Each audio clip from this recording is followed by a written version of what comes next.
Para os homens que querem vestir bem, que querem ser os melhores, não dá para ser apenas mais um. E para não ser apenas mais um, só sendo the best. Vem ser o melhor, venha conhecer a Pulse Couros. Tudo em moda masculina você vai encontrar com meu amigo Lucas na Pulse Couros. Vem ser the best, vem comigo.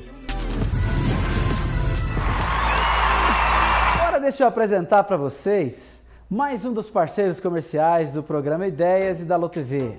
O maior distribuidor de pisos, porcelanatos e revestimentos do Centro-Oeste é o Atacadão do Piso. Só no Atacadão do Piso você irá encontrar a Cidade do Piso, o maior e melhor estoque de pisos e porcelanatos, os melhores e mais lindos revestimentos dos mais diferentes modelos e estilos, a maior variedade de argamassas, tintas, cimentos, enfim, tudo para construir ou reformar por preços incomparáveis. Só o Atacadão do Piso tem. Aquele atendimento especial você também encontrará no Atacadão do Piso. Ah, e agora uma incrível novidade, o Atacadão Premium, um novo conceito em pisos e porcelanatos. Grandes formatos em altíssimo padrão você vai encontrar no Atacadão Premium, mais um empreendimento do grupo Atacadão do Piso. Rua S1, quadra 3, lote 8, Conjunto Morada do Morro. Telefone 3991 4049. Instagram Atacadão do Piso, distribuidora Atacadão do Piso e Atacadão Premium.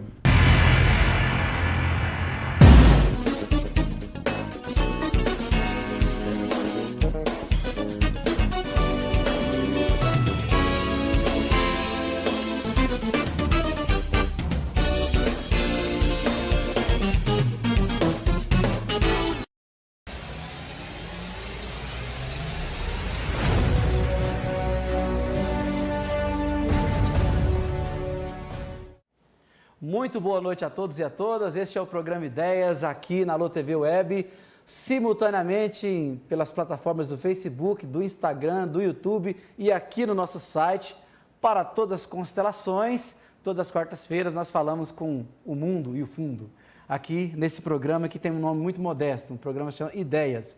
E nós trouxemos aqui hoje um cara que tem muitas ideias para nos ensinar, para dialogar conosco, e eu estou muito feliz, mas muito feliz mesmo, porque eu o conheci há um tempo e desde que eu o conheci só tenho recebido motivos para admirá-lo a cada dia. Professor João Marques Pierre, que prazer ter o senhor aqui conosco. Muito obrigado pela sua participação aqui no programa Ideias. Já fazia um tempo, né, que a gente estava agendando e foi jogando até dar certo. Muito bem, muito obrigado por o senhor estar aqui. Eu que agradeço, viu, Serginho? O momento sempre é aquele que é mais oportuno para todos, né? Então, hoje aconteceu... Tudo dá certo quando não dá errado. Tudo dá certo quando dá errado. Então, quando não dá errado, tudo dá certo. Então é isso. Muito bom. Agradecido pelo convite. Muito bom estar aqui. Não, a honra é nossa. O programa Ideias, ele tem esse formato de tentar fazer um programa que tenha entretenimento e que tenha algo interessante para as pessoas acompanharem. E tem sido um sucesso, porque eu sempre trago entrevistados e entrevistadas aqui que nos ensinam muito sobre as suas áreas de atuação, sobre suas formas de ver a vida, e isso tem nos ajudado muito aqui. E o programa é uma vez por semana, então é sempre muito bom. E o pessoal já está aqui dando boa noite, né? O Renan está aqui, a Gilmara também está aqui, a Lude também está aqui. Eu quero iniciar essa entrevista dizendo que eu conheci o professor quando eu era secretário municipal de educação, e ele, como um dos servidores aqui da educação do município, sempre carregado de elogios. Professor, que coisa boa, hein? Que tanto de amizade, né? Coisa boa, professor, muito bom. O trabalho que o senhor desempenha aqui é muito reconhecido, viu? O senhor não sabe, às vezes, porque, às vezes, para a gente mesmo, as pessoas não falam tanto. Até para não te deixar assim mais envaidecido, fica para chegar o Alexandre Pires e tal. Dizem que é muito parecido, né? Então... Muita gente falou bem do senhor, muita gente mesmo. E agora, essa semana, quando eu comecei a mostrar que a entrevista seria com o senhor, também chegaram os elogios, muita gente parabenizando, o pessoal, os gestores das escolas, as gestoras, parabenizando. Fiquei muito feliz. O senhor é canedense? Não, Serginho, eu nasci na Bahia, né? Sou baiano, de Santa Maria da Vitória, moro em Goiânia, divisa ali com o Senador Canedo. Né? Você está no NEM ali, né? No NEM. Nós estamos ali na região da Vila Pedroso, né? Lá Sim. no Jardim Dom Fernando. Ali ficou tudo emendado já, né? Por trás ali, né? Emendou. Oliveiras, Parque Alvorada. Castro ali, né? Já pois tá é, tudo ali, a última vez que eu fui lá, eu fiquei surpreso. Tava tudo emendado mesmo. Tudo emendado. Eu Hoje... dei aula um tempo no David Scaff, Sim. Ainda não era aquela, né? Faz tempo, lá em 2004, se eu não me engano. Sim, hoje, a Grande Goiânia, na verdade, né? Se você pegar a Grande Goiânia, hoje você não tem mais limite entre Aparecida e Senador Canedo, né? Em Goiânia, Senador Canedo. Goiânia, Aparecida, Goiânia, né? Senador Canedo. Hoje, enfim, é esse boom populacional que veio pra gente nesses últimos 20 anos aí. Aqui na rede do município, o senhor concursou, ou o senhor começou como contrato, já faz quanto tempo? Eu sou concursado desde 2003. Já entrou aqui. direto no concurso? Já entrei direto no concurso. Desde 2003? Desde 2003. Quase 20 anos, hein? Quase 20 anos, beleza, hein? Quase a minha idade, tá vendo? Quase a minha idade só de sala de aula. Isso aqui é um exemplo. Não, assim que eu... até pensa, né? Assim... Quase a minha idade é foda. Não, é assim que eu tirei as fraldas, eu já assumi aqui. Pensa bem, cheguei aqui prematuro demais, eu tinha 5 anos e assumi a sala de aula. Muita sacanagem, hein? O Murilo Pereira tá aqui dando boa noite para nós também. Tá só chegando. A Bia tá dando boa noite também. Gente fina. Uma galera massa. Ô, Bia, então um beijo para você, que é gente fina. Professor, na educação, aqui tem quase 20 anos, na educação em si já são quantos anos? Serginho, meu primeiro contato com a sala de aula foi em 97. Meu primeiro 97. contato. Né? 4 anos antes de mim. Então, comecei também numa escola particular. E assim que eu vim para Goiânia, eu cheguei em Goiânia em final de 97, 98, fui trabalhar com os salesianos. Fiquei com os salesianos até 2004. A experiência já foi aqui em Goiás, Aqui então. em Goiás. Não, iniciou na Bahia. Eu fiquei um tempo em Santa Maria. Começou lá e depois... Isso. Daqui já vim direto com os salesianos, né? Dos salesianos, quando eu saí de lá, passei no concurso aqui. Que coisa boa, hein? Agora, experiência nova, né? Ou já tinha assumido antes a condição de gestor? Primeira vez. Na escola, o senhor transitou por coordenação ou não? Não. Sempre só sala de aula. Sempre sala de aula. Minha experiência na escola, eu costumo falar, Serginho, que era da porta da sala de aula para dentro. É diferente, né? Muito diferente. É diferente. E, inclusive, demais. assim, né? Hoje, nesse pouco tempo que eu estou na gestão, você é um grande gestor e sabe muito bem disso, do que eu vou estar falando agora aqui. Hoje, tem certas críticas que eu fazia que eu não faço mais. Nunca mais faz, né? Não, tem algumas coisas, algumas preocupações que a gestão carrega, que só quem passa por lá ou quem passou por lá consegue entender. Uma delas é a questão da gestão com pessoas, né? O Rony está aqui, Rony Santos está aqui mandando um abraço para nós, boa noite. A Valéria Araújo também está dando boa noite para nós aqui. Eu penso assim, né? Sim, ó, meu amigo e conterrâneo, o Rony é conterrâneo seu lá, João Marcos, meu respeito. É isso aí, o Rony é professor, não é? Sim, professor. Professor de geografia, se eu não me engano? Letras. De letras? Letras em inglês. Ô, professor, grande professor. O senhor é dos meus aí, esse cara não tem como ser gente ruim, o cara fez letras. Transformador. Quem faz letras é todo mundo gente boa, vai tudo pro céu. Eu acredito assim, a concepção que a gente carrega, a gente leva para os lugares onde a gente está, né, na atuação prática. Traz para mim e para todos nós que estamos assistindo, e a audiência está muito grande, ainda bem, muito boa, como é que o senhor, de maneira pessoal mesmo, o professor João Marques Pierre, concebe a educação e a docência, de maneira sintética, assim? Pode falar da alma mesmo, não tem problema, não precisa citar nenhum pensador, não, da alma. Pega o acervo enciclopédico e fala. Serginho, a gente não cria métodos de educação sozinho, a gente sempre se espelha. Então, enquanto professor, eu tive excelentes professores na Bahia. Que maravilha. Excelentes professores. Que bom. Que lá já nos ensinavam, né, a procurar uma educação transformadora. E dizia o seguinte, a transformação só acontece com você. Para você ter uma ideia, eu tenho um professor que marcou muito a minha vida. Eu era muito rebelde em sala de aula. Acho Era que eu custoso, né? foi muito custoso. Isso porque eu não conseguia entender como professores de ensino médio, lá da minha cidade, conseguia ter tanto conhecimento. E eu provocava. Eu lia, sempre li bastante. E eu provocava isso em sala de aula também. E aqueles que não entendiam o Então o senhor era debate custoso do e a lado bom, discussão, né? e a discussão via como pirraça. Porque se o cara vinha trazer um assunto do livro, inclusive, Sérgio, eu uso isso na sala de aula hoje. Só para não perder, vale lembrar que nesse tempo que ele está falando, pessoal, não tinha internet. Ele ia atrás dos livros. Não tinha biblioteca. Porque hoje é assim, né? Você fala uma coisa, o aluno vai lá no Google e vai saber se é verdade. Biblioteca. Então, assim, pesquisava, lia e provocava aquilo, sabe? E muitas pessoas achavam aquilo como provocação.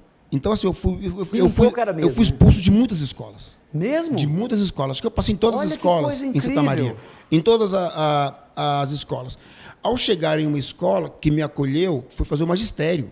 Eu vinha da época do científico, né? Sim. Foi aí que eu conheci o Rony em sala de aula. O Rony era meu vizinho e tal. Fizemos magistério juntos. E ali, um professor me abriu os olhos assim, que na verdade abriu minha mente. Ele falou, cara, você tem tanto conhecimento, você é tão inteligente, mas está desperdiçando isso aí. Jogando fora. Se você não usar isso para o bem, para transformar, meu amigo, você vai ver um cara pirracento, um cara chato, que lá na Bahia chama de prosa ruim, né? Prosa ruim. Só lamenta o tempo inteiro, né? Então, assim, essas experiências me ajudou para pensar e para conceber um modelo de educação que não seja uma educação chata. Então, hoje, nas minhas aulas, né, eu estava em sala de aula, sempre procurei fazer a aula mais descontraída possível. Isso eu percebi no decorrer do tempo que, nesses momentos, os alunos que estavam em sala de aula e via a aula, não é aquele professor alegórico, mas era um professor que não era tão rígido, mas cobrava de maneira flexiva, né? Para você ter uma ideia, nunca fui de 4, 5 provas, né, avaliações, nunca fui nisso. Então, eu sempre tive a ideia de uma educação que vai libertar, que vai transformar. Que né? servisse para o aluno também para a vida real dele, Sim. né? E quando eu fui fazer história, que eu vim do magistério técnico, né? Aproveitando essa chance, o senhor fez graduação em História e fez mestrado em História Intercultural. Sim. O senhor fez aqui em Goiás? Na UFG. História Intercultural, fiquei curioso. Então, fiquei curioso. O nome dela é História Intercultural, né? E Imaginário. Olha só.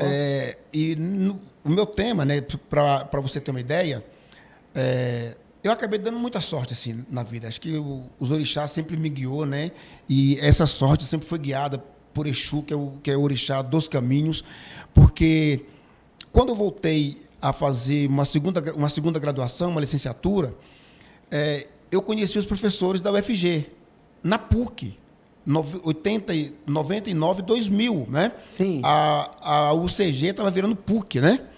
E Sim. eu conheci uma professora, que deve ter se aposentado. E eu gostaria de falar sobre um quilombo do Rio das Rãs, né? Que é lá no interior do estado da Bahia. Primeiro quilombo que foi titulado no Brasil. Olha. E aí ela falou, aqui você não vai ter espaço para isso. Na UFG tem professores que discutem isso, aqui não. E falou, vai abrir uma especialização. Vá para a especialização, conheça o professor, conheça as linhas de pesquisa e bate asa. E assim eu fiz. Final de 2010, estava fazendo a especialização. Primeira especialização em História e Cultura da África da UFG. Nossa. Aquela especialização de sábado o dia todo, sabe? Sim. Terminei a especialização, a conclusão era um artigo. Nesse artigo, o professor que me orientou, já falamos sobre o Rio das Rãs, que ele já trouxe um capítulo, né, que depois eu utilizei lá no meu mestrado, onde as águas se misturam, porque foi o título do artigo.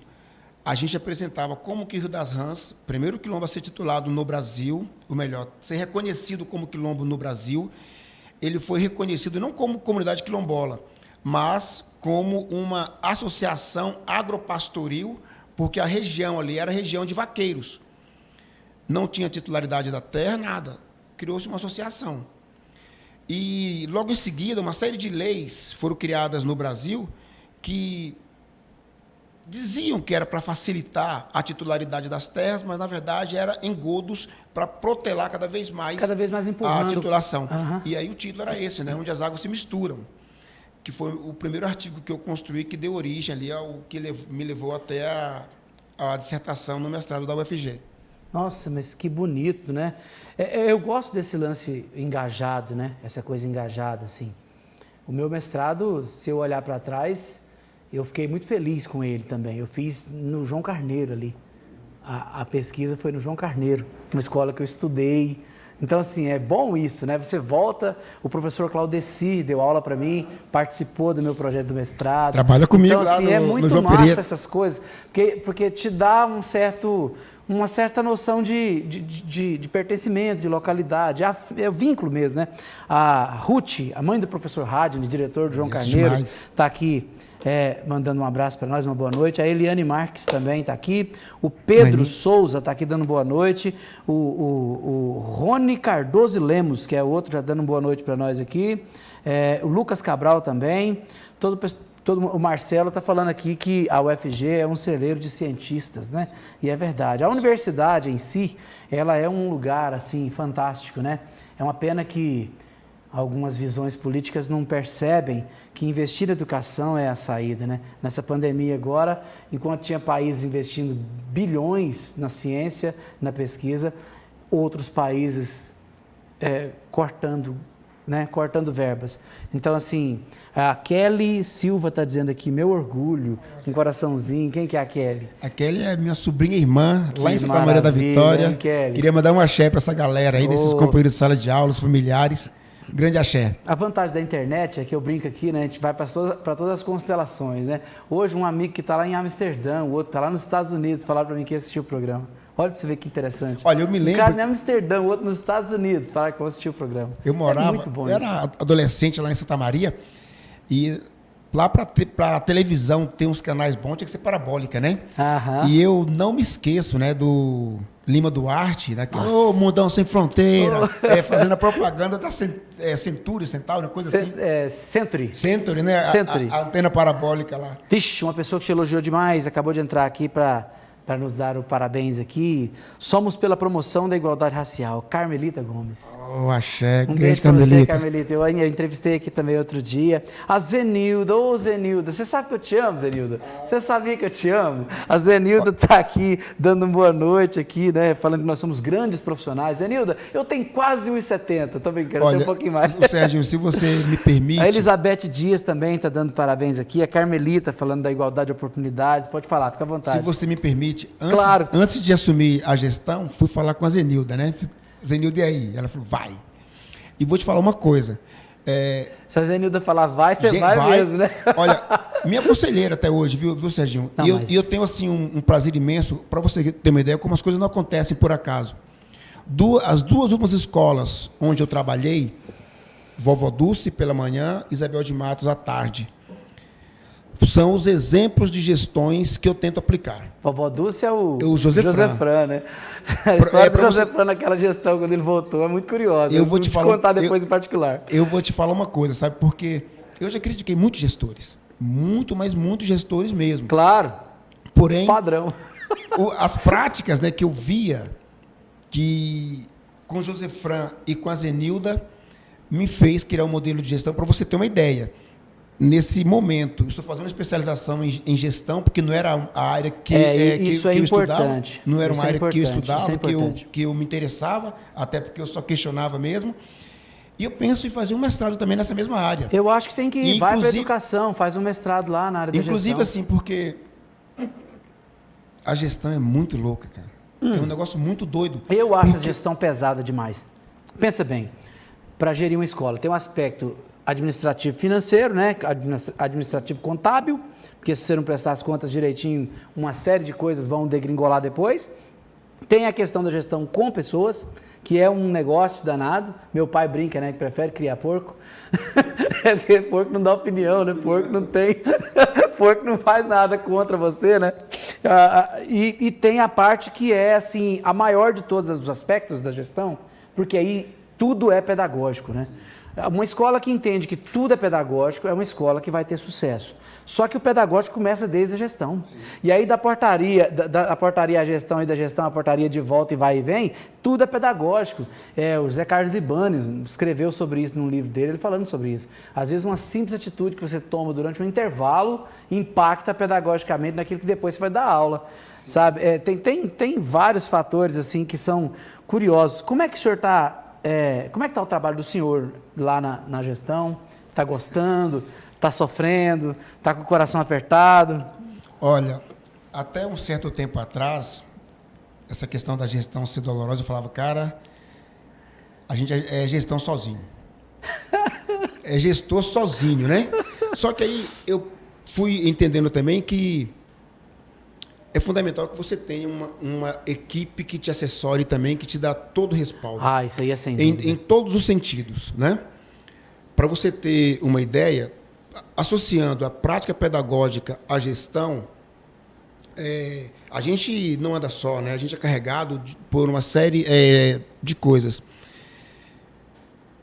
Tem, para o projeto político-pedagógico das escolas por onde eu passei, enquanto professor, enquanto preto, enquanto morador de periferia, eu sempre tive essa preocupação de que a escola e aquilo que é discutido dentro da escola tem que ter uma identidade periférica. Então, lá com o José Fran e com a Zenilda também, a gente fez muito isso, era fazer do PPP, né, um projeto político cultural pedagógico. Então, a Zenilda falava, Zenilda, aproveitando aqui... PPCP. E aí, Zenilda... Projeto político cultural pedagógico. E Zenilda, tal coisa, ela falava, é possível? Faça. Olha que legal, cara. Ô, Zenilda. E aí, hoje o José Fran também sai da mesma forma, né? O José Fran é meu amigo, cara. A gente, mesmo tendo local, né, um espaço adequado para trazer aquele tanto de menino, mas toda sexta-feira, depois das 9h... Qual é o nome da escola que o senhor está?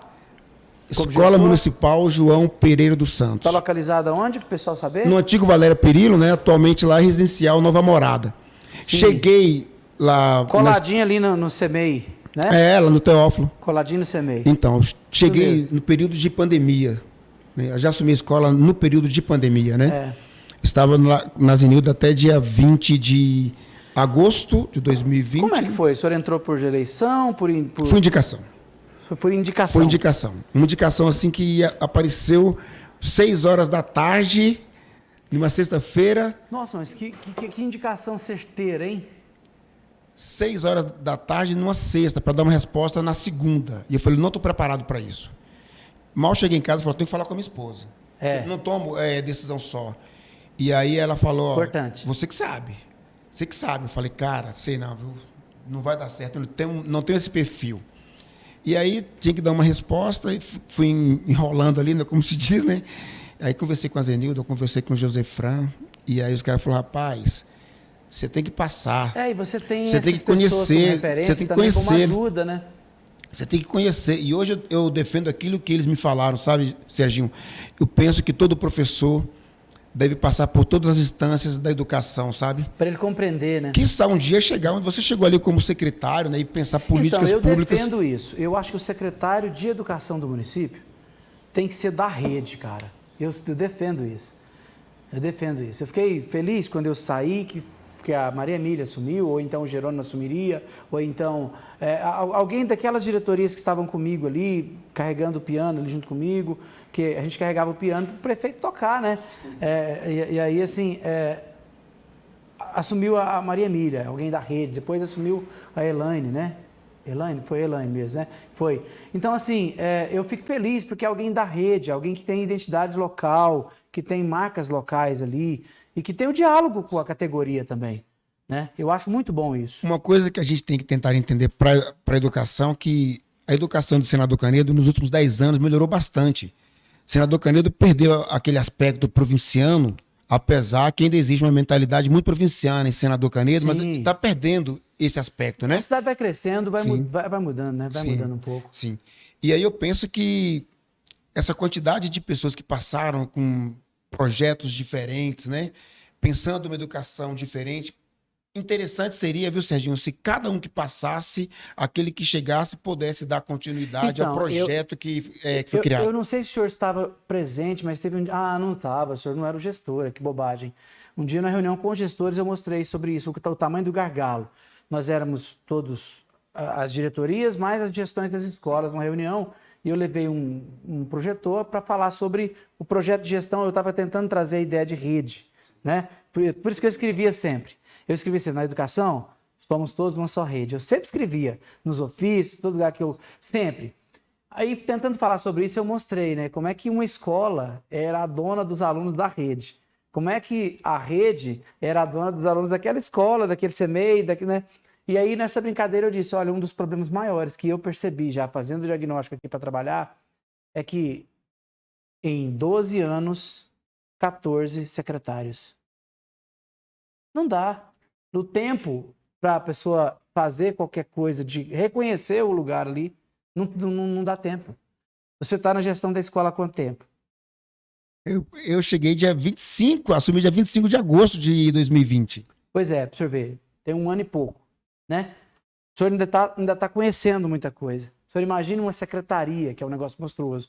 Chega um ano que a pessoa está lá, ela está começando a compreender o que é a relação das diretorias, a relação com as escolas, né? Então é sempre um negócio muito complexo. Tem uma pessoa aqui dizendo que te ama demais, que é a Juliana Martinelli.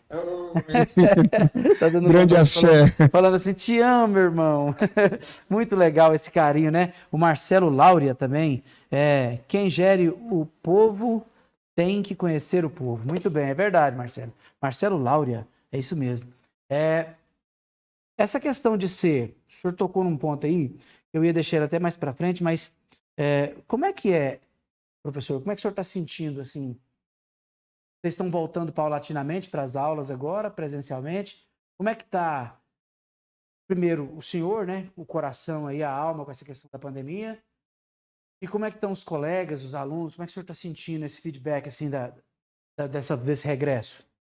Olha, essa experiência de pandemia, para nós que somos professores de sala de aula, né? Porque existe aquele professor da EAD que já está acostumado com isso, né? O professor youtuber, né? Foi um choque para todo mundo. Lá no João Pereira, né, lá na Escola Municipal João Pereira, ainda estamos em aula remota ainda, porque a escola está passando por uma reforma. Olha, né? que maravilha. Nós somos agraciados com a terceira reforma do município, né, para as escolas. A escola está ficando linda. Ela já era bonita, né? Agora está ficando um espetáculo. E lá, dando exemplo aqui, vou citar nome, você citou, vou citar o professor Claudeci, que foi o seu professor, trabalha conosco lá, um grande homem. Claudeci nos apresentava a dificuldade que ele tinha para lidar com a internet. No entanto, o cara foi lá, comprou um celular de ponta que ele não tinha, um notebook, aumentou a internet lá da casa dele, fez curso na internet para aprender a montar aulas, né? Hoje eu brinco, hoje o Claudeci tem mais canais nas redes sociais, de tudo que você pensar, blog e tal, tá dando um show. Pois é, que dando legal, um show. né? E o Claudeci é da velha guarda, né? Tá quase aposentando. Justamente, então, tendo por base o Claudeci e os demais professores que estão lá com a gente, todos se desdobraram. Todos, sabe? Então, hoje eu fico imaginando, e é uma coisa que eu aprendi, né? E eu repito isso constantemente. Há 3 anos atrás, os celulares eram nossos inimigos na sala de aula. Isso. A gente fazia questão Pois eu tô pensando como é que vai ser a volta. Então, Serginho, eu acho, não, eu tenho certeza que é uma ferramenta que não sai mais. Eu não consigo mais, por exemplo, ver o Claudeci, ele fala isso, eu adoro as aulas hoje desse modelo, tem tanto recurso que você apresenta, falas do Claudeci. Lá na escola, quando chegamos lá na escola, nós tínhamos lá 50 mega para a escola com 8 salas. Dá conta nunca, gente. Então, 50 mega não toca não. Aí nós conseguimos, né, com a Link, que é a empresa que nos fornece a conectada, né? 500 mega, colocamos 3 suítes, abrimos 4 pontos. Hoje a escola inteira tem pontos específicos e no quarteirão em volta tem sinal. E os professores ministram essas aulas de lá ou da escola? Nesse momento estão remotos. Mas o ano passado tivemos uma experiência. Híbrido, né? Híbrido.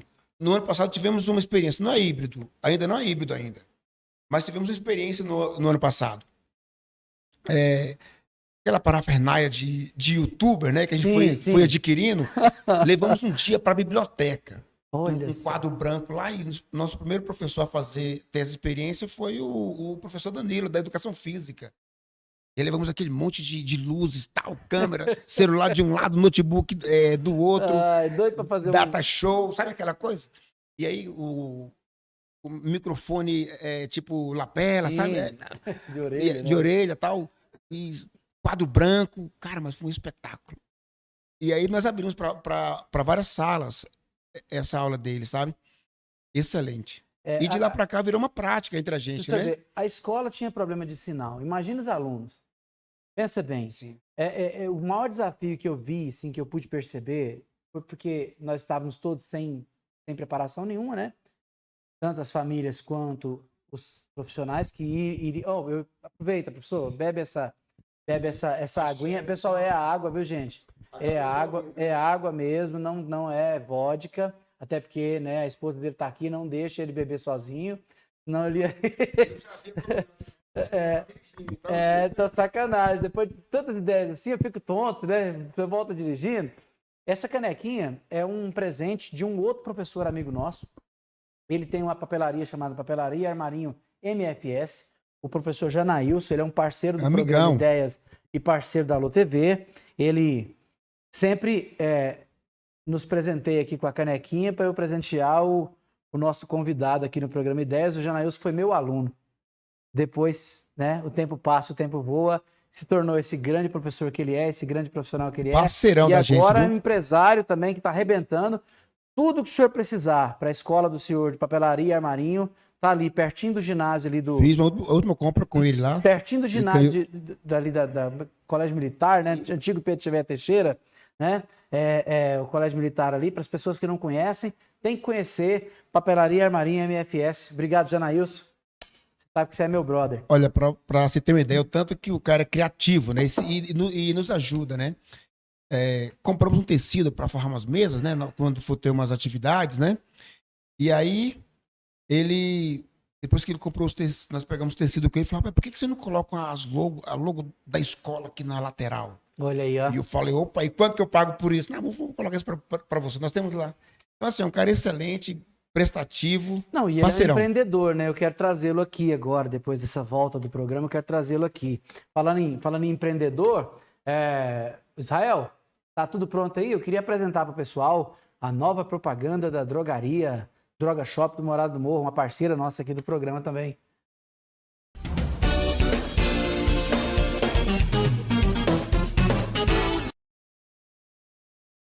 Sejam bem-vindos em nossa loja. Aqui, a nossa prioridade é cuidar de você e de sua saúde. Tudo o que você, cliente, procura está aqui na Droga Shop Morada do Morro. As melhores ofertas, o melhor atendimento ou a comodidade em receber os seus produtos e medicamentos no conforto de sua casa. É uma satisfação em ter você como cliente. Droga Shop Morada do Morro, onde pagar menos faz bem. Se você vai sair para beber ou para comer em Senador Canedo, você tem que ir ao Picanha com Cevada. A cerveja mais gelada, os melhores drinks, os petiscos e pratos mais saborosos, aquela picanha suculenta, hein? O melhor atendimento, um ambiente amplo e arejado, você encontrará na petiscaria Picanha com Cevada. E ainda, um precinho super especial. Aberta de segunda a sábado a partir das 17 horas e aquele almoço especial aos domingos a partir do meio-dia. Fale com meu amigo Herbert, telefone 62 3532 3312, Picanha com Cevada, Avenida Alexandre Pereira Lima, quadra 7, lote 16, Jardim Flamboyant, Senador Canedo.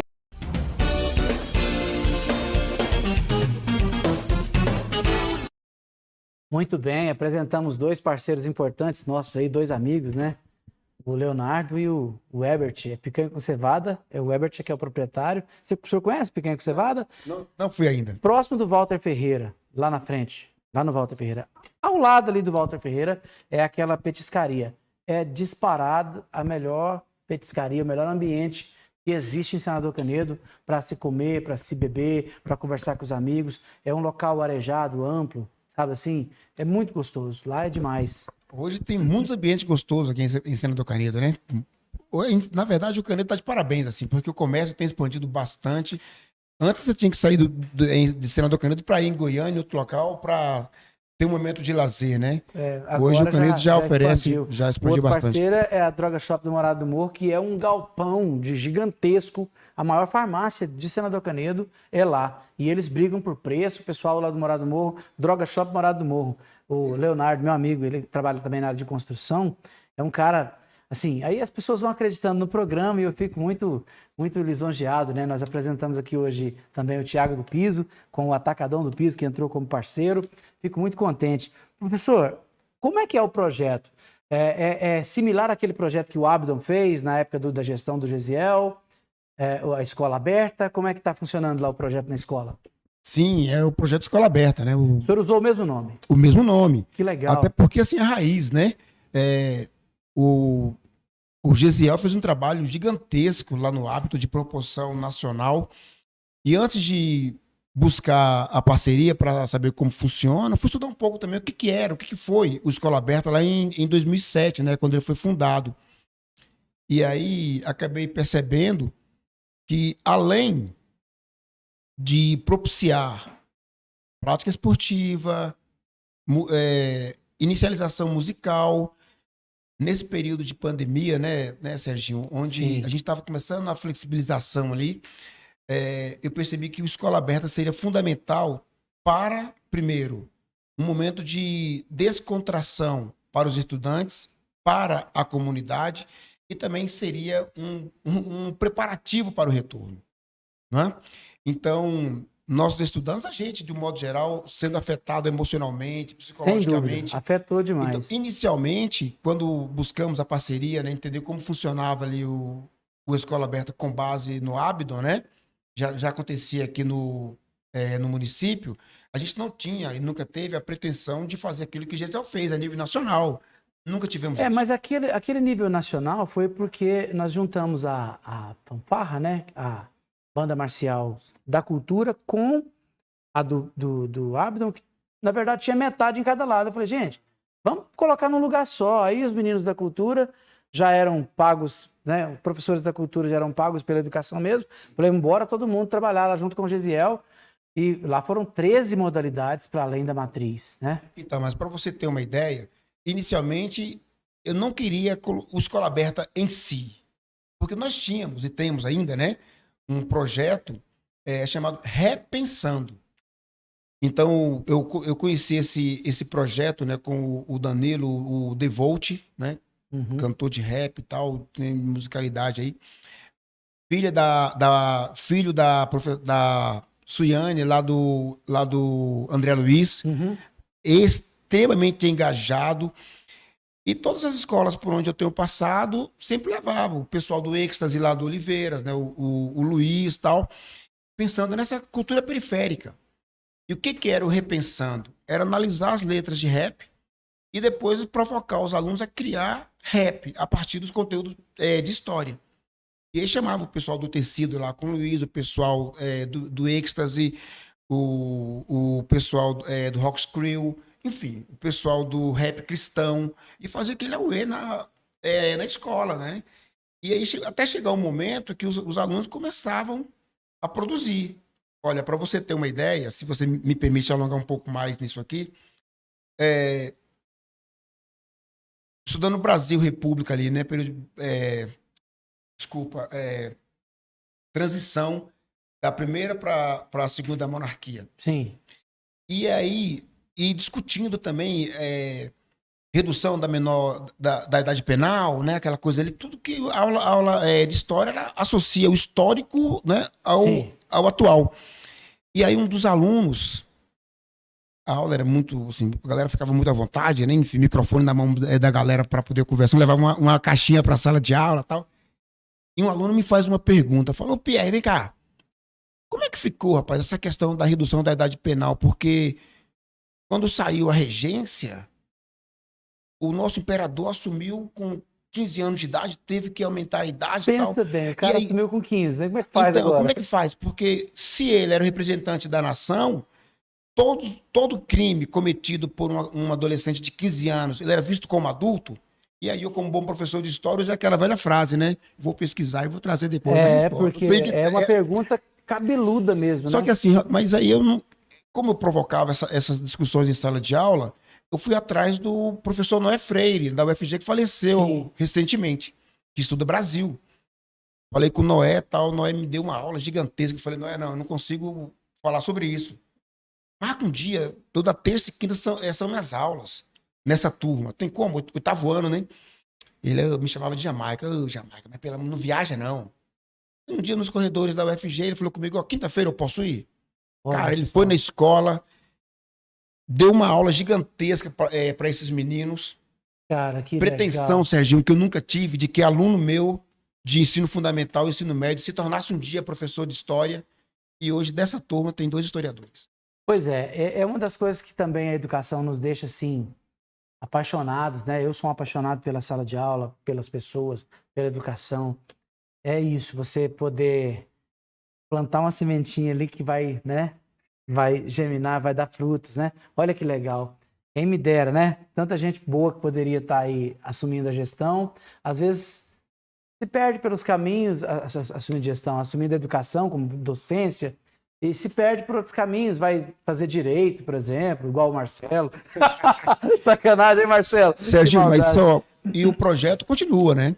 Então, o ano passado, nós finalizamos o ano passado com 7 modalidades. Olha, muita coisa, hein? Esse ano, e depois que nós implementamos, 3 pessoas da comunidade passaram a ministrar atividades dentro da escola, inclusive aula de violão.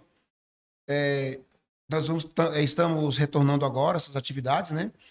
E aí a gente reinicia. Nós estamos lá com a banda, né? Os mesmos professores Parabéns, doutor. continuam. Parabéns. Vamos iniciar amanhã, né, as aulas de karatê, parceria com o pessoal do esporte. Queria já agradecer a todos esses parceiros, né? Claro, tem que agradecer, fizemos aí. Porque esse trabalho deles é fundamental. Eles é que vão fazer na prática lá, né?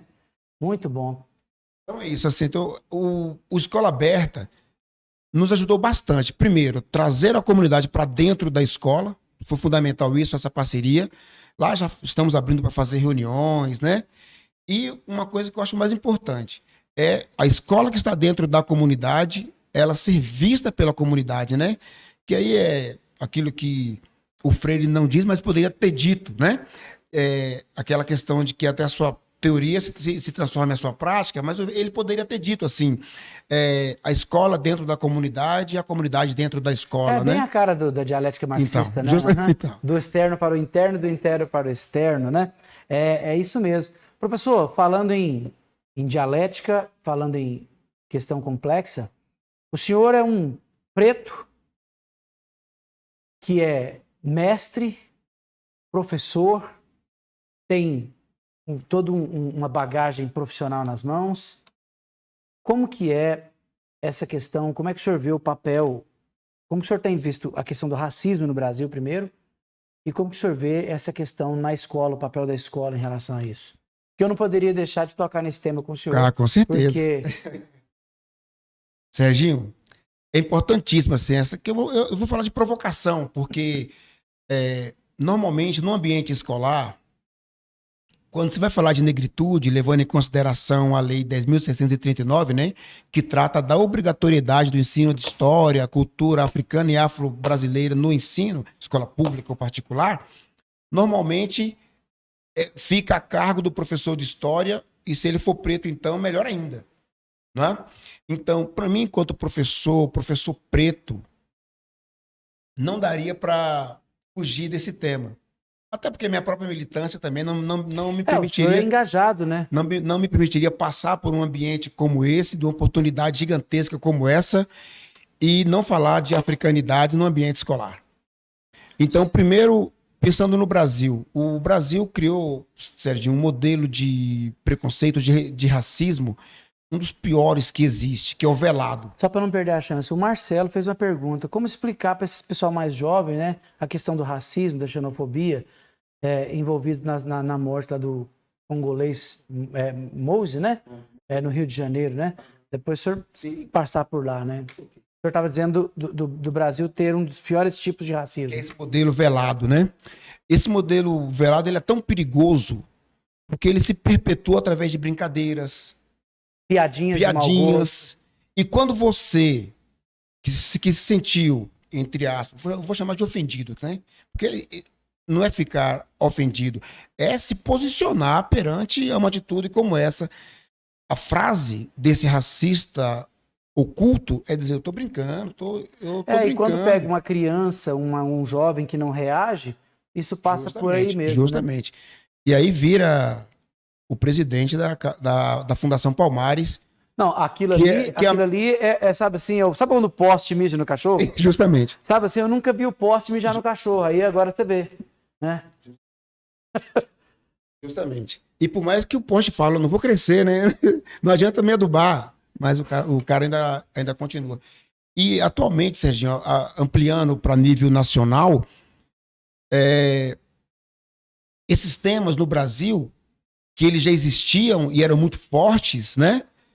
Agora, se antes era velado, agora eles estão mais presentes, estão mais latentes. Pois é. E essas pessoas utilizam de um discurso aí do politicamente correto como se para eles fossem corretos ter atitudes xenofóbicas, homofóbicas. Nazista, né? Sim, nazista. Sim. E hoje tem pessoas que defendem, né, o nazismo como então, ideologia. Eu fico preocupado porque certas autoridades autorizam, pelo comportamento delas, pessoas públicas, cara, autorizam as pessoas, digamos, pelos seus próprios comportamentos, autorizam outros, né? Legitimam comportamentos assim. E aí as redes sociais aproximou, né?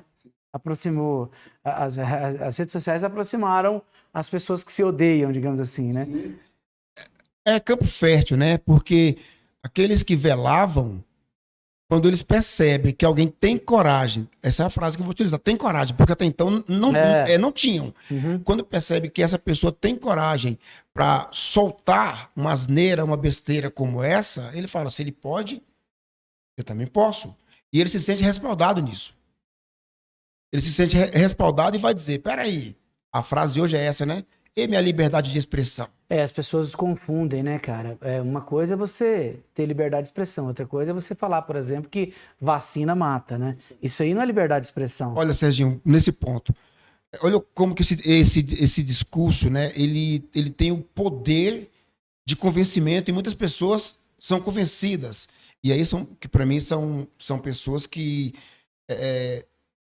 têm conhecimento. Tem conhecimento de causa, mas não tem uma reflexão profunda. A palavra é essa, reflexão. Eu vou dar um exemplo muito simples, o que está acontecendo agora. Essa fase do negacionismo aí, dos que não se querem vacinar. Olha, o grupo de mulheres que vem aí lutando por um comportamento firme, né? E que a sociedade olha para a mulher como mulher, e não como objeto sexual ou algo parecido. Estive aqui com a primeira dama semana passada, falamos sobre feminismo, sobre empoderamento da mulher, justamente um dos pontos que nós tocamos, né? E aí, Sérgio, para você ter uma ideia. A fala do presidente do Brasil.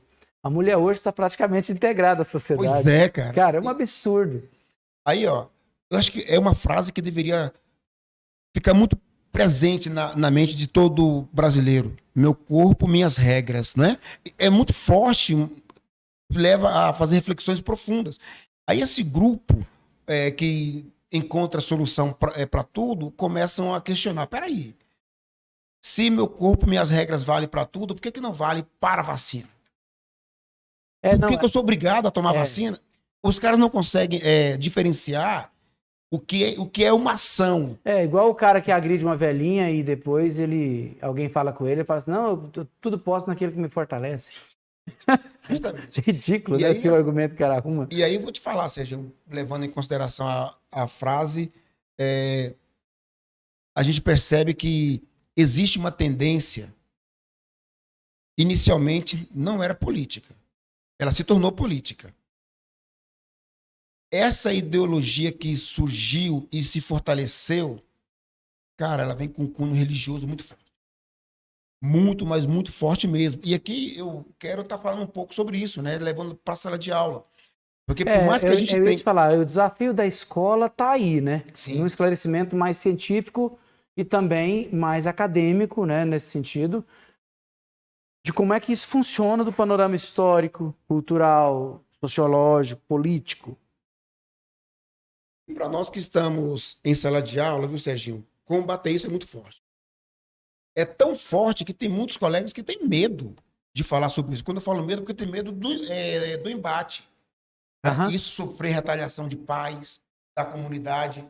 Agora imagine, para mim, professor preto, que o tempo todo fala sobre isso em sala de aula, professor que é do candomblé, que o tempo todo fala de religiões de um modo geral, no sentido de religare, né? Claro. É aquilo que te liga, que te religa a um ser transcendente e que todo ser humano tem a opção de escolher como que ele quer fazer esse religare, né? Essa religação, que todo ser humano que fala diversas línguas pelo mundo afora, chama Deus de acordo com o seu idioma, de acordo com as suas práticas.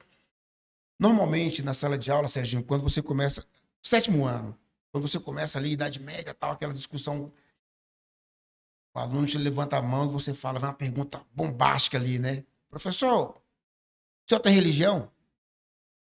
E eu falo, tenho. Tem que assumir, tem que falar, claro. E aí, cara, quando eu falo, não sou do candomblé, você vê aluno falar, crê em Deus Pai, fazer o nome do Pai, tá repreendido em nome de Deus.